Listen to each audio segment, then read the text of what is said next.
welcome Jack Ma. Thank you. Thank you. We've all become very cognizant of Jack and his story. And when Alibaba went public with the largest IPO in history, we knew a lot more about him. So I want to talk about his personal story. I want to talk about how many times he tried and failed and what kept him going. I want to talk about where he is today and how he got here, and where he is going and how he expects to get there. And if he gets there, what will it all mean for him and for the people that he wants to inspire? So I begin with this question, though, Jack. Why are you back at Davos? It's a long break for 7 years. I think my last trip here was year 2008. But I was coming for year 2001 for the Young Global Leader for Tomorrow. And remember, I never heard about the Davos when I came. But when I came, in the Switzerland, so many young people demonstrate. It was such a horrible thing that and I asked them, why did they do it? They say, anti-globalization. And I say, why? Globalization is a great thing. Why people don't like it? And then we come all the way for 2 hours here. There's a machine gun. There's people checking. I say, oh, God, is that a forum or is it a prison we're going to go? Is that? But when I joined the forum at the Young Global Leader, I was thrilled by so many ideas. For the first 3-4 years, I learned what does the globalization mean? What does the corporate citizenship mean? What about social responsibility mean? All these new ideas, and I see so many great leaders talking about leadership, and I benefit a lot. And the year 2008 and 2009, when the financial crisis came, I think it's better go back to work, because we can never win the world by talking. So go back, spend 7 years. Now I come back, I think it's time to do something return. Because I learned so much. Let's talk 12 about years that. ago. So why I should not talking to the young global leader of today, sharing with them how we've gone through. Okay. So that was the thing. Let's start with where you are today. Just how big is Alibaba? How many people come every day? How many people come in a week? How fast is it growing? Yeah, we have over 100 million buyers visiting our site, shopping our site every day. And we created 100 million every day. We created 14 million jobs for China, directly and indirectly. And we grow from 18 people to 30,000 people, 18 people in my apartment, to now we have 4 big campus. Compared to 15 years ago, we were big, but compared to 15 years later, we're still a baby. And how big will you be 15 years from now? I think 15 years ago, I told my team that in the past 15 years, we grow from nothing to this size.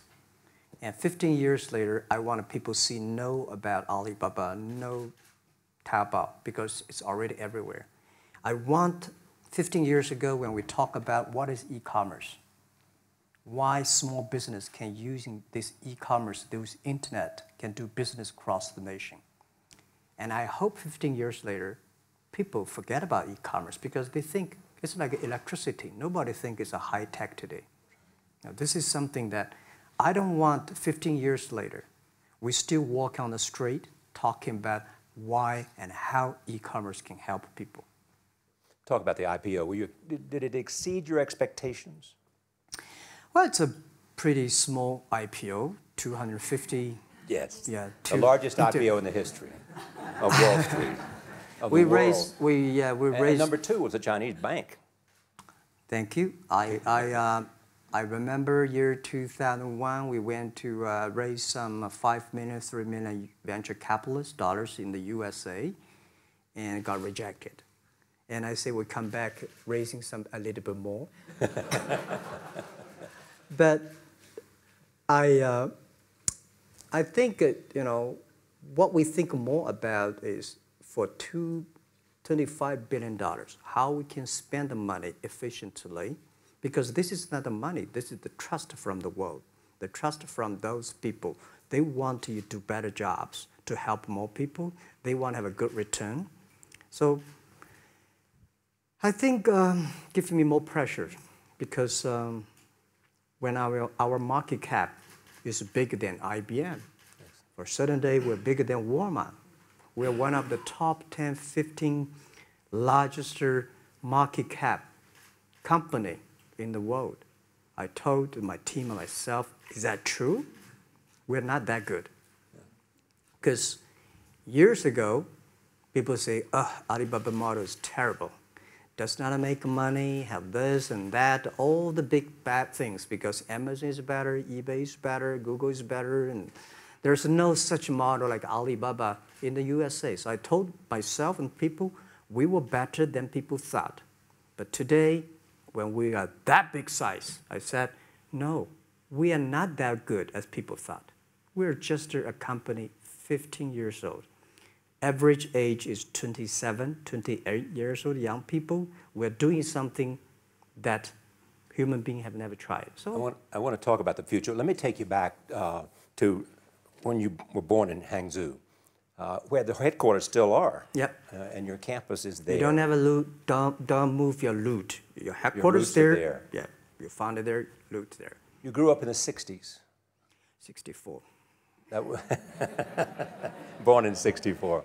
That was the time of the Cultural Revolution. Yeah, it was the end of the Cultural Revolution. It was, well, my grandfather was a tiny landlord, was considered, after liberation, was considered to be a bad guy. So I was, I know how tough it was when I was a kid. You tried to get into 3 colleges. Mm-hmm. Each time they rejected you. No, I tried. There's examination that young people, if you want to go to university, you have to take the examinations. So I failed 3 times. Right. But a lot of fail. I failed for funny things that I failed a key primary school test for 2 times. And I failed 3 times for the middle schools. And you will never believe in Hangzhou, my city, there's only 1 middle school that lasts only 1 year. It was changed from primary school to middle school because our graduates of our school, no middle school accept us because we were too bad. Yeah. They would become a middle school. What effect did it have, though, being rejected? Well, I think we have to get used to it. We're not that good. Even today, we still have a lot of people reject us. I think when I graduated from universities, and before I, for 3 years, I tried to fill in the universities. So I applied jobs for 30 times, got rejected. I went for a police. They said, no, you're not good. I went to even the KFC. When KFC came to China, come to my city, 24 people went for the job. Yeah. 23 people were accepted. I was the only one guy. And we went for police. 5 people, 4 of them accepted. I was the only guy that I received it. So to me, being turned down, rejected. Oh, by the way, I told you that I applied for Harvard for 10 times, rejected. I know I'll be rejected. I just don't want to say that. Yeah, sorry now. 10 times you wrote them and said, I'd like to come to Harvard. Yeah. And then I told myself, someday I should go teach there, baby. I think that can be arranged. Richard Nixon came to Hangzhou. Yeah.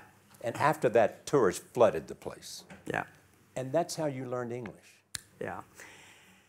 I really like I don't know why, at 12, 13 years old, at that time I suddenly fell in love into the language, the English. And there's no place you can learn English at that time. There's no books, English books. So I went to the Hangzhou Hotel, now called Hangzhou Shangri-La Hotel, because that was the hotel can receive the foreign visitors. So every morning for 9 years, I showed them around as a free guide, and they taught me English. And I think that changed me. Today, I'm a 100% made in China. I've never got a one-day train outside China. Yeah. And when people talk to me, say, Jack, how can you speak English like that? Why sometimes you talk like an Western guys? I think that was the 9 years. These Western tourists opened my mind because everything they told me are so different from the things I learned from the schools and from my parents.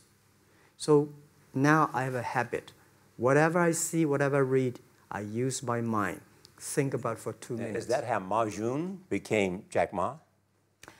Actually, Jack, the name was given by a lady in tennis. She's a tourist. She came here and she said, came to Hangzhou. We become a pen friends. Ma Ring is so difficult to pronounce.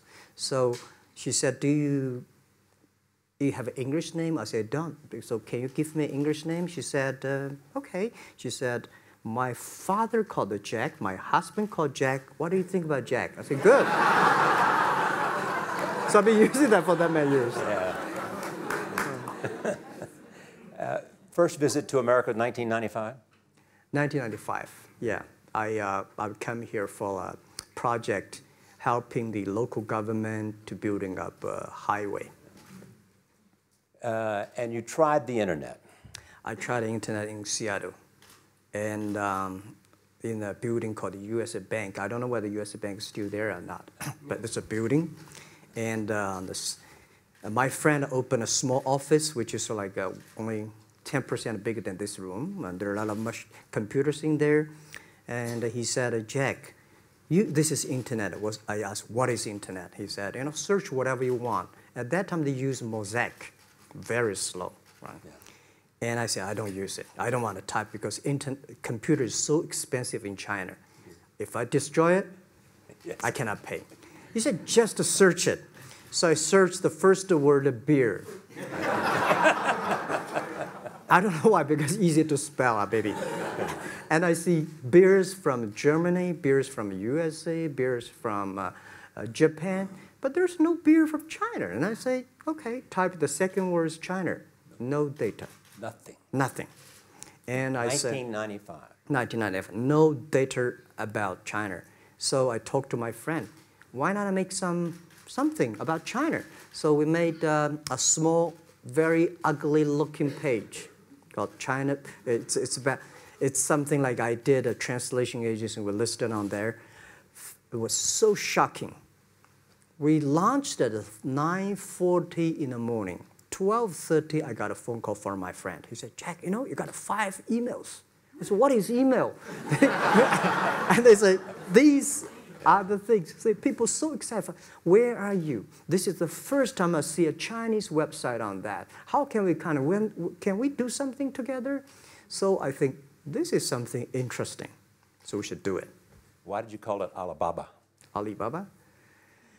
Well, when I started, I think internet is global. We should have a global name. And a name that, interesting, like at that time, the best name is Yahoo. Right? So I've been thinking for many days, suddenly thinking Alibaba is a good name. So I happened to be in San Francisco that day. I did have a lunch, and the waitress came. I asked her, do you know about Alibaba? She said, yes. I said, what is Alibaba? She said, Open Sesame. Good. So I went on the street, asked about 10, 20 people. They all know about Alibaba, 40 Thieves, and Open Sesame. And I think this is a good name. And start with A. Whatever you talk about, Alibaba is always top. You have said before that in creating Alibaba, you had to create trust. Yeah. Because people in China were used to face-to-face. Yeah. How did you create trust? I think because we started out doing business on internet. I don't know you, you don't know me. So how can you do things online unless you have trust? So for e-commerce, the most important thing was trust. I think when I first went to USA for raising money, talk to the venture capitalists, a lot of people say, oh, Jack, no. China doing business by the guanxi. How can you do business on internet? And I know that without the trust system, the credit system, it's impossible to do business. So in the past 14 years, everything we do is trying to build up the trust system, the record system. Well, Charlie, you know, I'm so proud today when I talk to the young. Today in China and in the world, people don't trust each other. The government and people and media and everybody think, this guy's cheating. But because of e-commerce, we finish 60 million transactions every day. People don't know each other. I don't know you, I send products to you. You don't know me, you wire the money to me. And I don't know you, I give a person a package, I don't know him. He took something to so cross the ocean, cross the river, and send. This is the trust. We have at least 60 million trust happening every day. But you created it by creating an escrow account in the beginning. Yep. You know, and so you keep the money until they got the product. Yeah. And then you release the money. That's true. I mean, the escrow service is about Alipay. You know, this idea, I would love Davos, because it was a big decision. Because for first 3 years, Alibaba is just like e-marketplaces for information. What you have, what I have, we talk a lot of time, but don't do any business. Because there is no payment. I talked to the banks. No banks want to do it. Banks say, no, this thing never work. So I don't know what to do. Because if I start to launch a payment system, it's against the financial legal laws. Because you have to have a license. But if I don't do it, e-commerce will go nowhere.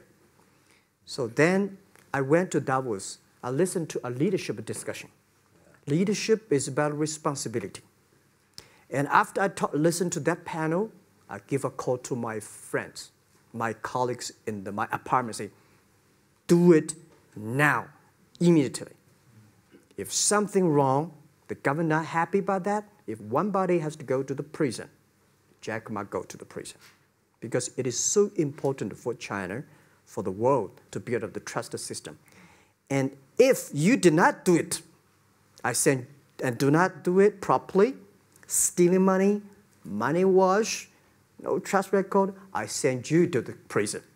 That was the thing. And people don't like it. So many people I talked to at that time for Alipay, they say, this is the stupidest idea you have ever got. But I say, I don't wear the stupid clever as long as people use it. Now we have 800 million people using this Alipay. Stupid things, if you do it better, is better. Alipay is a privately held thing. It's not part of Alibaba. No, it's a private. Let me talk about money for a second. Yeah. You have never gotten money from the Chinese government? No. None. I want it at the beginning, and later I don't want it, because I think if the company always think about picking money from out of the government pockets, that company is rubbish. Think about how can you make money from the customers and market and then help customers succeed. That's our philosophy. No money from Chinese banks? No. No. At that time I want, and now they want to give me, I don't want it. Yeah. All right. Your relationship with the government. Mm-hmm.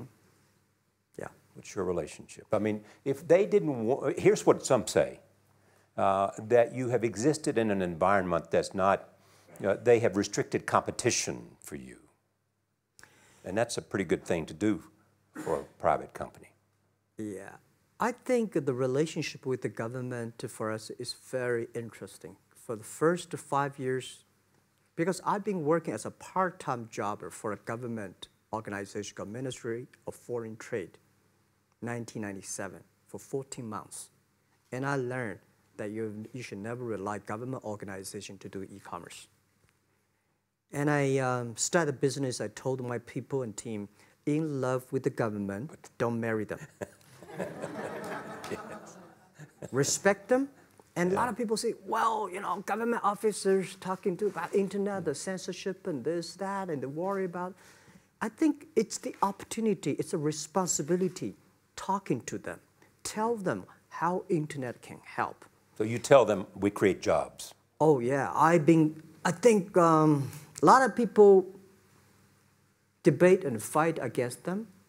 And in the first 12 years, anybody come to my office, I sit down talking to them, how we can help economy, how we can create jobs, why China will improve by the internet. I think because internet that time is new to any government. And if you convince somebody, and you have the chance. So today I'm very talkative. That probably, this is why I talk to so many people. So, I mean, if the government comes to you and asks you to do something for them. Mm-hmm. Normally, when government comes say, Jack, can you do this project? I say no. I say no. I can introduce some friends who are interested in doing that for you. But if they continue to want me to do it, I say, okay, I do it, but I don't charge. I hope next time don't come to me again. But recently, we help some government organizations do it. For example, every Spring Festival, the train ticket is so difficult. Hundreds and thousands of farmers work in the cities. In the Spring Festival, they go to the hometown. But when they order tickets on the whole system crashed for 5 years. So I told my young people, go support them. Don't charge anything. Because I don't want to see millions of farmers go back to city and they cannot buy the tickets. So it's something that it's not for money. It's something it's not for the government. It's for the millions of people. They can buy tickets in the snowy night and they don't have to wait. They just use mobile phone, online, they get ticket. One way stop along the route to where you are in that big IPO was Yahoo. Jerry Yang gave you invested $1 billion. Yeah. $1 billion. Yeah. It turned out to be a pretty good investment for Yahoo. Yeah. But one time after another, you raised this money on your own outside of China with investors. Mm-hmm. Yeah, I'm very thankful for all the investors because 1999, year 2000, and even at the Yahoo time, a lot of people say this Jack is crazy. He's doing something that we don't understand. A lot of venture capitalists give you money because there is such an American model already there. But they say, Alibaba, we don't see this kind of model, right? They say Jack's crazy. Yeah, this is crazy guy. I mean, I remember my first time in Time magazine, they call me Crazy Jack. And I think crazy is good. We are crazy, but we're not stupid. We know what we are doing, but if everybody agree with me, if everybody believe our idea is good, we have no chance. So that's the money we raised, we're very thankful. So when our investors make a lot of money, I feel proud and honored. As you know, in the United States, issues have risen about privacy. Yeah. Google and Apple, and questions of whether the government should have access to files. How do you handle that if the Chinese government says you know a lot about people? Mm-hmm. You have transactional relationships with lots of people. Mm-hmm. And they say, we want to see your files. Well, so far, I don't have this kind of problems from Chinese government. And I told them, any government, if you come here for the national security, anti-terrorist, well, anywhere, anti-terrorist, we work together. It's a criminal, we work. But rest of that, no. I said, we are a business. The data is so precious because we don't know how. Because if we give to anybody, it's going to be a disaster. And also about privacy issues. I think, just like hundreds of years ago, people say, I would rather put money under my pillow rather than put in the banks. But today, banks, they're special. They know how to protect money much better than you do. Privacy issues, all these kind of securities, today, we may not have the solutions. We don't have the answer. But I believe our young people have the solutions. In the next 10, 20 years, there will be breakthrough on that. And I'm fully confident on that. Your life is a testament to the idea that nothing is impossible. That if somebody says no, you say it's just the beginning. Where does that come from? Well, at the beginning, I never thought, I thought when I was young, I said, everything's possible. Now I know not everything's possible. When you have something, you have to think about, you have to consider about the others. You have to consider about the customer, society, your employees, your shareholders, society. There are so many things that I think if you continue to work hard, there's possibility. And I just feel that I'm enthusiastic about what we are doing. At the beginning, for the first 5 years, I just want to survive. And 5 years later, I think... That's 2000, from 90... Yeah. But later, I think, wow, so many people's life changed. I was so excited, you know, for the first 3 years, we made zero revenue. Zero revenue.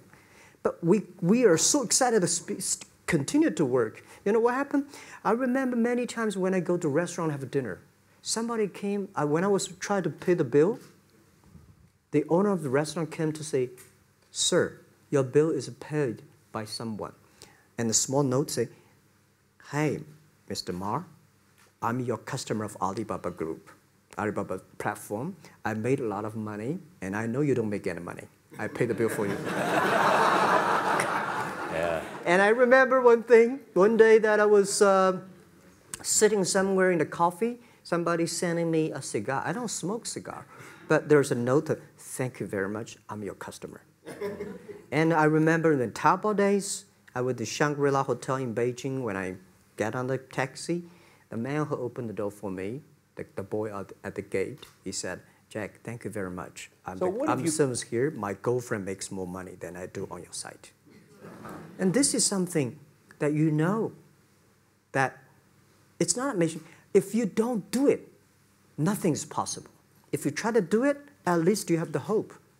The revenue comes from advertising and a smaller amount from transactional fees. Yeah. Most of it from advertising. Tiny. Tiny from advertising? Tiny from advertising, tiny from transactions, because we need big mass. Now we have more than 10 million small business power sellers selling our site to everywhere. So the transactions we have is second after Walmart.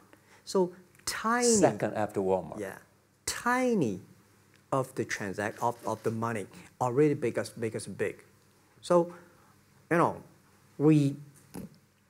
second after Walmart, I remember one of the senior management of Walmart guys came to Hangzhou 5 years ago. He said, "Jack, you know, you did a great job," and blah, blah, blah.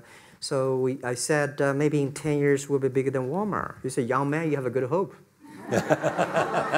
So we said, "I have to make a bet. I think in 10 years we'll be bigger than Walmart on the sales." Because if you want to have 10,000 new customers, you have to build a new warehouse and this, that. For me, 2 servers.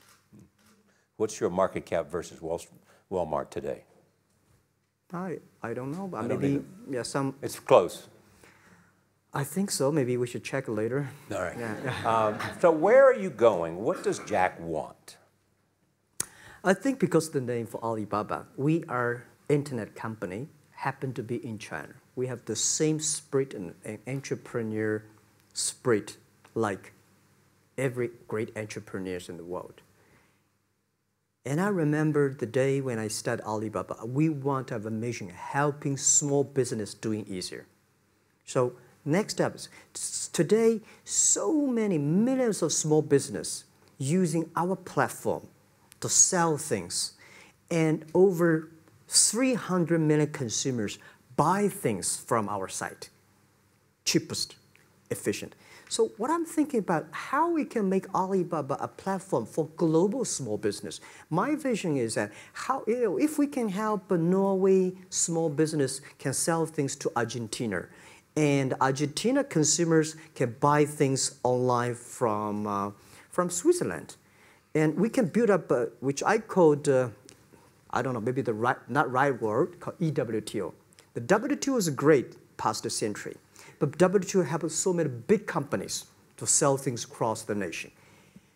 Today, internet can help small business sell things across the oceans, across the nations. And I hope that we can serve 2 billion consumers. 2 billion consumers. 2 billion consumers. We can help 10 million small business outside China. Help them. Outside China. Outside China. Because we help the American farmers in Washington State almost 300 tons of cherries to China last year. Cherries. Before we sell, the ambassador of US came to me and said, Jack, can you help us selling cherries? In China. I said, what cherries and the fruits? He said, why not? I said, why not? Let's try. So that when we start to sell cherries, the cherries still on the trees. So we start a pre-order, 80,000 families order cherries online. So we pick up the cherries and ship into China. Within 48 hours, we sell the cherries. The consumers are so happy. But we got a lot of letters complaint after 3 days. They say, why only 100 tons? Why we should not get more? So we sell, 2 months ago, we helped the Costco.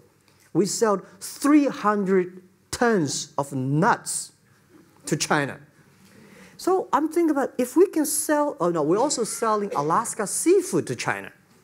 So if we can sell seafood, if we can sell the cherries, why we cannot help American and European small business selling things to China consumers? China needs that.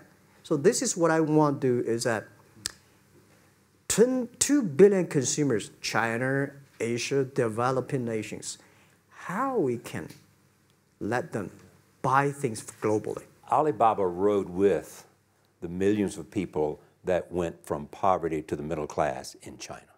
I mean, you were right there growing as they grew and increased. When you look at the international markets, you're doing well in Russia? Yeah. How well? We do pretty good on Russia, and we do also pretty good in Brazil. In Brazil? Russia, I think now I don't know, we are if not the number 1, we're the number 2 or number 3 largest. E-commerce. E-commerce. I remember last year we had a campaign. The campaign is that a lot of Russian girls and boys want to buy things from China. You know how many days a Russian girl placed an order and received the products from China? 2 years ago, 4 months. Even that, people are so happy about all the thing. And last year, the campaign, within 1 week, we crashed the whole logistics system of Russia. All right. You were also seen in Hollywood. Yeah. What are you doing in Hollywood? Well, I like the Hollywood innovation and the digital background. I learned so much about the Hollywood movies, especially the Forrest Gump. You love Forrest Gump. I love Forrest Gump. Well, why do you like him? Simple. Never give up. Never give up. People thinking he's dumb, but he knows what he's doing. And I was very depressed the day, year 2002 or 3 in the States, when a bit earlier than that. I was very depressed when I could not find out a way for the internet. And then I watched the movie in my friend's home, Forrest Gump. When I see him, I think, this is the guy we should learn from. Believe what you're doing, love it, whether people like it, don't like it, be simple. And like the word, life is like a box of chocolate. You never know what you can get, right? I never know I would be here talking to you and talking to Charlie Rose. I never know. But today I made it. I told my people in my apartment 15 years ago, guys, we have to work hard, not for ourselves. If we can be successful, 80% of the young people in China can be successful. We don't have a rich father, powerful uncle. We don't have $1 from bank, 1 cent from government. Just work as a team. So what do you worry about? I worry about it today. Young people, a lot of young people lose hope, lose vision, and start to complain. Because we also have the same period. Because when I got, it's not a good feeling being rejected by so many people. We also depressed, but at least later we find that the world has a lot of opportunity. How you see the world, how you catch the opportunity.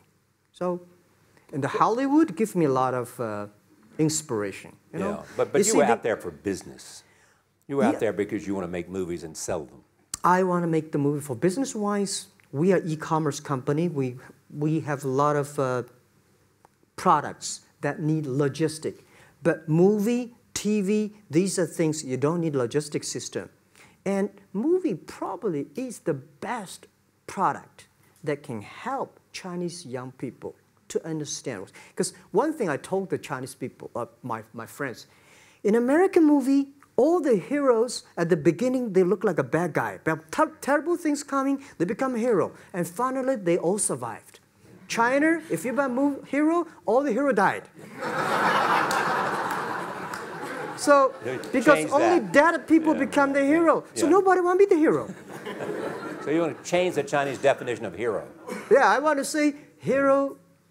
Today we have so many heroes who live in this world. Are you still writing these kung fu novels, or are you just reading them? I read them, and I start to write something. I think it's fun. The kung fu is something you start to think about something that you cannot do. But if you have some luck, if you continue to practice, if you got a good master, if you're a good team, you get expert. So at least to make me, when I'm busy, when I'm tired or frustrated, I read kung fu books. And You also travel with a Tai Chi. Am I saying that right? A trainer. Tai Chi? Tai Chi. Tai Chi. Tai Chi, yeah. What does that do for you, other than keep you in good health? I love Tai Chi. Tai Chi is a philosophy about yin and yang. Yeah. Tai Chi is about how you balance, how you work, like a competition. People say when I compete with eBay, say, you hate eBay. No, I don't hate eBay. It's a great company. You know, they come, I go. You know, Tai Chi is like, you fight here, I go over there. You put it on the top, I go to down, right? So it's a balance, right? You are heavy, I'm small, you know. When I'm small, I can jump. You're heavy, you cannot jump. So the Tai Chi is about a philosophy. I use in Tai Chi philosophy in the business. Calm down. There's always way out. And keep yourself balanced. And meanwhile, don't try to, because business is a competition is a fun.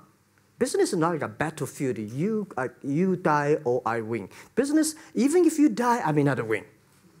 Right? So it's about fun. So Tai Chi gives me a lot of inspirations. But you want your life and you want this company, Alibaba, to change the world. And you're changing the world if, in fact, you provide a forum for buying and you enable people to earn a living. Yeah. But also, you believe that Alibaba ought to change the lives of women. So what are you doing? First, I think many years ago, I want to change the world. Now, I think if we want to change the world, we change ourselves. Change ourselves is more important and easier than change the world. And second is that I want to improve the world. Because it changed the world may be Obama's job. Because my job is to making sure that my team are happy. Because my team are happy, they can make my customer happy. If my customer, they are all small business. When they're happy, we are happy. About women, one of the secret source for Alibaba's success is that we have a lot of women. What percentage of women Well, among one day employees? before, I think 2 or 3 months before we IPO, there's American journalist come to our company. She asked me a question. Jack, I've seen so many women in your company. I say, what's wrong? We have later we find that we have 47% of the employees of our company are women. How many? 40? 47% of our company are women. And we actually had a 51 because we acquired some company these days. They have more men, so balance that.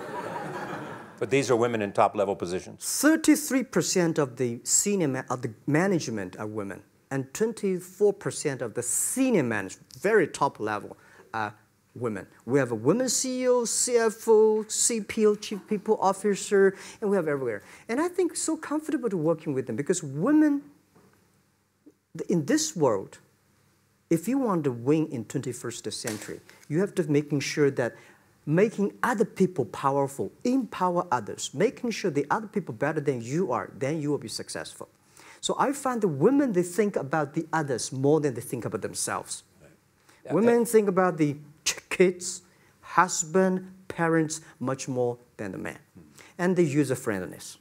A couple of things I want to talk about before we go, because we have less than a couple of minutes. China today, are you worried the economy slowed down? No, I don't worry about it. I think China is doing, it's slowing down is much better than keep on 9%. China today is the second largest economy in the world. It's impossible to keep 9% of the growth. If China still keeps the 9% of the growth of the economy, there must be something wrong. You will never see the blue sky. And you will never see the quality. China should pay attention to the quality of the economy. China should not. So if we have a lot of influence, like the Hollywood movies, things, and we have sports and these things in the GDP, will be much better. So I think, just like a human growth, this body can never grow. Certain time, the slow of growth of the body is slow, but you should grow your mind, grow your culture, grow your value, grow your wisdom. I think China is moving to that direction. And you saw Modi in India? Pardon? Did you see Modi in India? Not yet. I'm looking forward to that. So you'll go to India. Yeah. Finally, there's this. You're one of the world's richest people. Your company is one of the world's richest companies. What do you want beyond Alibaba? Well, about richest people, I was really not happy in the past 3 months when people say Jack Ma is the richest people of China. Global celebrity, they said. No, I'm not. When I started the business, you are. I never thought, because how many? Yeah, maybe I am. But I think 15 years ago, in my apartment, my wife was at that time one of the 18 founders. I asked her, "Do you want your husband to be a rich person?" I never said rich person in China, rich person in Hangzhou, or you want your husband to be a respected person. She said, "Of course, respected." Because she never believed, and I don't believe we'll be rich people. We just want to survive. But I believe when you have $1 million, that's your money. When you have $20 million, you start to have a problem. You worry about inflation, which stock to buy and this, that, had it come. When you have $1 billion, that's not your money. That's the trust society gives on you. They believe you can manage the money, use the money better than the government and the others. So I think today, I have the resources, do more things. With the money we have, with the influence we have, we should spend more time on the young people. And I would say, someday I'll go back to teach, go back to school, spend time with the young people, and sharing with them what I done. So the money is not mine. I just happily and having these resources, then I want to do a better job. Just tell them your story. Yeah, tell them the story and tell them that if Jack, I don't think in this world there are a lot of people be rejected more than 30 times. If we, the only thing we never give up, the only thing we're like a Forrest Gump, we keep on fight. We keep on changing ourselves.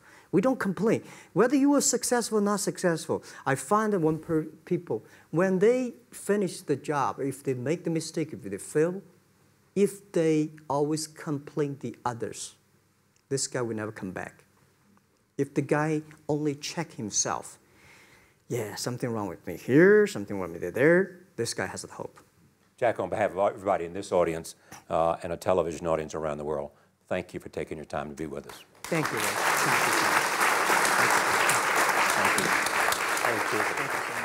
Thank you so much. Thank you so much. Changed. The world changed from making yourself better to help others better. We are moving from IT to DT.